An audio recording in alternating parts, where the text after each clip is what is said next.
देखिए, जो पहलगाम में हुआ बड़ा दुखद है और अभी बड़ा तेज़ी से हमारा जम्मू कश्मीर नॉर्मलसी की तरफ जा रहा था। और ये पिछले कोई 1 महीने से जो छोटे-छोटे इंसिडेंट्स हो रहे हैं और जो पहलगाम वाला बड़ा इतनी ज़्यादा किलिंग्स हो गई, ये बहुत ही दर्दनाक है और बड़ा कंडेमनेबल है। और पूरा भारतवर्ष इस टाइम शोक में है कि जो हमारे जानें चलेंगी 28-29 लोग। और जहाँ तक सरकार का सवाल है कि सरकार बड़ी संजीदा है इसको लेके। हमारे प्रधानमंत्री जी यूएई में गए थे और उन्होंने अपना दौरा बीच में छोड़ के वो आगे, ताकि वो कैबिनेट कमेटी ऑन सिक्योरिटी की मीटिंग ले पाएँ। उसके साथ साथ उन्होंने होम मिनिस्टर को उसी टाइम हिदायत दी कि आप इमीडिएटली श्रीनगर जाएँ और सिक्योरिटी का ऑन स्पॉट जाकर रिव्यू करें। और होम मिनिस्टर साहब ने रिव्यू किया है और जो साइट पे भी वहाँ गए हैं और जो हमारे जिनकी जानें चलेंगी उनको भी उन्होंने उनसे भी बात की है। और मुझे लगता है कहीं ना कहीं हमारी सरकार बहुत गंभीर है। और जो कैबिनेट कमेटी ऑन सिक्योरिटी की मीटिंग हुई उसके बाद कोई जो 5-6 मेन स्टेप्स लिए गए हैं जी। वो एक डिप्लोमेटिक लेवल पे बड़े जो हार्श स्टेप कहा जा सकता है वो लिए हैं। उससे कहीं ना कहीं जो हमारे दुश्मन मुल्क है उसको एक कड़ा संदेश दिया है गवर्नमेंट ने कि एक तो उनकी जो इंडस वाटर ट्रीटी है उसको जो इम्प्लीमेंटेशन है उसको अवेयंस में रखा है। और आपको पता है कि हमारा जो इंडस वाटर ट्रीटी का जितना पानी हमारा है और सारा जो है वेस्टर्न साइड का सारे वो उस ट्रीटी के मुताबिक पाकिस्तान इस्तेमाल करता था। और ऑलमोस्ट 80 to 90% जो एग्रीकल्चर वो उन पे मुनसर है उस पानी पे। और अगर पानी वहाँ नहीं जाएगा तो 80, 70, 90% जो है हमारा कल्टीवेशन वहाँ की ख़राब होगी और कहीं ना कहीं उनका जीडीपी स्ट्राइक होगा। उसके साथ जो हमारे डिप्लोमेट्स हैं उनकी स्ट्रेंथ वहाँ इस्लामाबाद में भी कम कर दी, 30 के करीब कर दी। और जो इंडिया में है वो भी उन्होंने कम करके 30 कर दी कि उनके भी 30 रहेंगे। और उनके 3-4 और जो मिलिट्री एडवाइजर थे उनको भी उन्होंने कहा कि उनको वहाँ से इमीडिएटली मुल्क छोड़ने के लिए कहा। इसके अलावा और भी स्टेप्स गवर्नमेंट मुझे लगता है आने वाले दिनों में लेगी और कहीं ना कहीं सिक्योरिटी का जो रिव्यू लिया है उसके आने वाले दिनों में हम और नतीजे निकलेंगे कि ऐसी चीज़ें दोबारा ना हों। हम नेशनल चैनल्स पे भी देख रहे हैं, ये बताया जा रहा है कि सरकार ने माना है कि हाँ, सुरक्षा में चूक हुई है। तो क्या मानते हैं कि सच में सुरक्षा में चूक हुई है? देखिए, ऐसा है कि टूरिस्ट फ्लो इतना ज़्यादा है कश्मीर में। अभी मैं पिछले 10 दिन पहले वहाँ गया था और मैं जिस साइड पे जो इंसिडेंट हुआ उस वहाँ से 3-4 किलोमीटर दूर और जगह बेताब वैली वहाँ गया था। और लोग हम लोग माना कि हालात ठीक हैं, लेकिन ऐसे ऐसे लोग पहाड़ बीचेस पे चले गए थे लोग बर्फ़ के देखने के शौक़ में कि जहाँ एक एक आदमी के पीछे सिक्योरिटी दे पाना हिली एरियाज़ में, फॉरेस्ट एरिया में। कहीं ना कहीं हमें थोड़ा अपना भी सुरक्षा का देखना चाहिए। और जो सिक्योरिटी फोर्स की जितनी तैनाती होनी चाहिए वो भी कम है। तो हमें कम लगता मानते हैं आपकी बिल्कुल कम है बिल्कुल तैनाती? वो हमें माननी चाहिए बात। और जिस जहाँ जो इंसिडेंट हुआ वहाँ तो कह रहे हैं कोई भी नहीं था बिल्कुल। और 3-4 हज़ार लोग थे और उसमें 6 लोगों ने भाग के जान बचाई है और 600 के करीब जो लोग हैं पोनी वालों ने बचाए हैं। मेरी आज वहाँ के जो पहलगाम के एमएलए उनसे बात हो रही थी, वो कह रहे थे कि 600 करीब लोग उन्होंने बचाए नालों में छुपा के।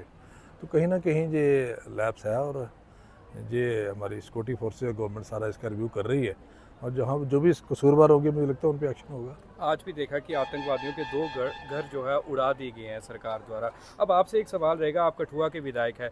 कठुआ में ही के पास ही सुफैन पड़ता है, वहाँ से ओजीडब्ल्यूज़ को अरेस्ट किया गया, सान्याल के पास से भी किया गया। आप कठुआ के विधायक हैं, कठुआ में भी कुछ ऐसे लोग हैं जो फेक आधार कार्ड बनाकर रह रहे हैं और फेक आइडेंटिटी है उनकी, पर फिर भी उन पर कहीं ना कहीं एक्शन नहीं लिया जा रहा है। तो बतौर कठुआ के विधायक डॉक्टर भारत भूषण किस तरह से एक्शन लेंगे, क्योंकि उनके अंदर भी कुछ ओजीडब्ल्यूज हो सकते हैं जो इन लोगों की हेल्प कर रहे हैं? देखिए, ऐसा हमारी जो सिक्योरिटी फोर्सेज हैं, चाहे वो पुलिस है, पैरामिलिट्री फोर्स हैं, सीआरपीएफ है, बीएसएफ है, वो सारे सक्षम हैं इन चीज़ों को एड्रेस करने के लिए। और जहाँ तक आपने कहा कि फेक जो आइडेंटिटी करके रह रहे हैं, तो मुझे लगता है कहीं ना कहीं उसको पुलिस ने संज्ञान लेना चाहिए और उसका। और ये टाइम है कि अभी उसका सारा रिव्यू करने की ज़रूरत है। हम भी देख रहे हैं कुछ ऐसे लोग हैं जो मुझे लगता ही नहीं कि इंडियंस हैं, वो लोग आ रहे हैं और फ्रीली घूमने, चाहे जम्मू हो, श्रीनगर हो, कठुआ में भी मैं देख रहा हूँ कि कुछ लोग जिनकी आइडेंटिटी संदेह में हो सकती है वो। तो कहीं ना कहीं हमारी जो पुलिस को बड़ा सक्रिय होना पड़ेगा प्रोएक्टिव अप्रोच करके, ताकि ये इस तरह के इंसिडेंट्स ना हो और लोगों में जो एक डर का माहौल है उसको दूर किया जा सके।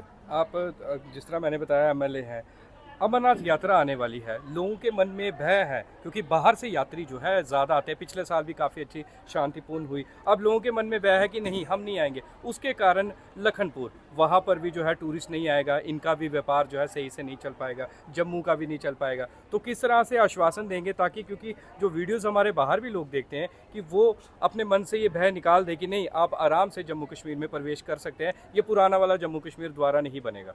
देखिए ऐसा है कि अगले 25-30 दिन में हमारी वो अमरनाथ यात्रा शुरू होने वाली थी और वो मेन जो यात्रा है वो पहलगाम रूट से जाती थी। बिल्कुल। दूसरा रूट है बालटाल भी है, लेकिन कहीं ना कहीं उस यात्रा को ध्यान में रखते हुए और जो सॉफ्ट टारगेट इन्होंने देखा कि जिस वैली में जहाँ मोटरेबल रोड नहीं है, पैदल पौनी पे जाके लोग उस बेसारन वैली में जाते हैं, वहाँ जो तय किया है वो कहीं ना कहीं अमरनाथ यात्रा को इफेक्ट करने के लिए इन्होंने ये काम किया है। और मुझे लगता है कि अभी सरकार इसके लिए कड़े कदम उठाएगी ताकि यात्रा भी सफर ना हो और लोग अच्छे तरीके से सेफली यात्रा कर पाएँ। आप असेंबली में काफ़ी ज़्यादा बोलते दिखे, हमने देखा काफ़ी ज़्यादा, तो फिर आप नहीं आगे जाके बात रखेंगे क्योंकि आप कठुआ के विधायक है, यहाँ से ही यात्रा निकलेगी, यहाँ से ही जो है हरी झंडी दिखाई जाती है। देखिए अभी तो असेंबली सेशन खत्म हो गया, लेकिन लेकिन पर आप ऊपर बात रख सकते हैं, हाँ। सेंटर में सरकार आपकी ही है। देखिए ऐसा है कि अब सेशन जब होगा तब तक ये यात्रा ख़त्म हो गई होगी, लेकिन एक दिन का स्पेशल सेशन मुझे लगता है 28 को होगा और उस दिन हम सारे इस पर चर्चा करेंगे कि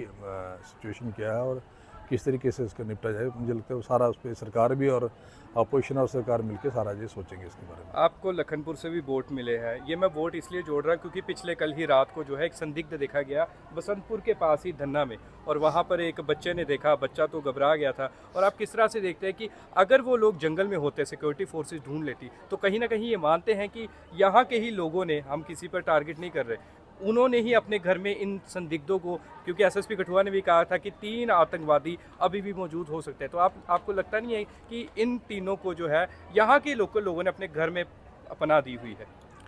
देखिए ये बड़ा सेंसिटिव इशू है, इस पर मैं इतना कमेंट नहीं करूँगा, लेकिन इतना ज़रूर करूँगा कि हमारी जो पुलिस है वो सक्षम है और हमारी फोर्सेज जो हैं वो उन्होंने आगे भी मुंह तोड़ जवाब दिया और इन चीज़ों को मुंह तोड़ उनका मतलब प्रॉपरली जवाब दिया जाएगा ताकि ऐसी घटना ना हो और लोगों में एक जो बिया का माहौल है, डर का माहौल है, उसको दूर करने की हमारी सरकार भी और सिक्योरिटी फोर्सेस करेंगे। पर फिर भी आप गए वहाँ पर, मौके पे मौका देखा आपने वहाँ जाकर, धन्ना में जाकर? वहाँ पे आपकी बात हुई किसी से? नहीं, मैंने भी वहाँ गया, लेकिन मुझे 2-3 फ़ोन ज़रूर आए और मुझे एसपी साहब से मैं बात करूँगा कि क्या उसका पूछेंगे क्या हालात हैं जी। और मुझे लगता है जो भी कदम होंगे वो हमारी पुलिस उठाएगी। आखिर में शहरवासियों का भी एक सवाल था, वो हमसे पूछते थे कि जिस तरह बाहरी राज्यों के कुछ लोग आकर यहाँ पर रेडी फड़ियाँ लगा रहे हैं, अपने लोकल लोगों को इतना रोज़गार नहीं मिल पा रहा है, पर इनकी पहचान की जाए, इन्हें यहाँ से बाहर किया जाए। जिस तरह हमने देखा हिमाचल में कुछ लोगों को बाहर कर दिया, उत्तराखंड में किया, चंडीगढ़ में किया, अब यहाँ पर किस तरह से कार्रवाई होगी?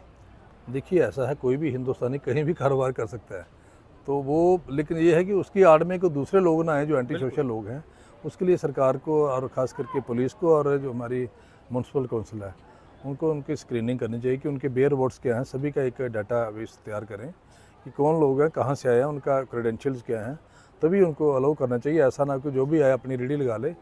जहाँ भी कोई, मैं देख रहा हूँ कि जितने भी लोगों ने लगाई है उनमें किसी का वो वेरिफिकेशन नहीं हुई है, उनकी प्रॉपर पुलिस वेरिफिकेशन होनी चाहिए और म्यूनसिपैलिटी वालों के पास सारा डाटा होना चाहिए, कहाँ के हैं, क्या उनका पिछला रिकॉर्ड है, तभी जिनका सेफ़ और क्लीन रिकॉर्ड हो उन्हीं को मौका देना चाहिए रेडी लगाने के। मानते हैं कि पहलगाम में इसलिए हमला किया गया ताकि अमरनाथ यात्रा जो है वो सही तरीके से ना हो पाए?